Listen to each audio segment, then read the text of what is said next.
fancy introduction here at livingpianos.com, your online piano resource for this magnificent restored Steinway full-size upright Model V, made in 1921. What an amazing piano. There's two things that sets this piano apart from any other Steinway upright I've ever played. One is the careful, wonderful care this piano has received over the years. A set of ivories that are absolutely magnificent, and the restoration on the piano with the entire accent being rebuilt with new repetitions, hammers, shanks, knuckles, the works. So it plays like a dream. To show you the sensitivity you can impart on this piano and the warm, rich sound, I'm going to play a kind of a condensed version of the second movement of a Mozart sonata with absolutely gorgeous second movement, the 332, Curso 332 F major. The nuance of touch and the variety of tone that you're about to hear is pretty amazing.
Now, many of you know that I love grand pianos, but this is a piano I really enjoy playing. And we've had some really top-notch concert pianists come through here recently, and everybody makes a beeline for this piano because of the rich, rewarding sound. I'm going to play for you a piece you all know so you can hear something familiar on this wonderful piano with a beautiful soundboard with no cracks. I mean, pianos like this are so rare, to have an upright that you can get this kind of sound out of. What's the famous piece? Elise of Beethoven. Listen to this, enjoy.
So that is what you can get out of an absolutely top-notch Steinway upright.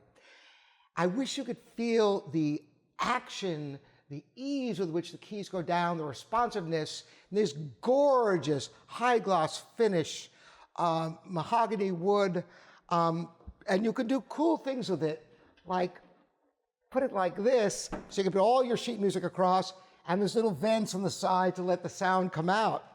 So you've got a lot of presentations of the piano, and I'm interested in your opinion of this Steinway upright, Model V. And once again, I'm Robert Eschrin. This is livingpianos.com.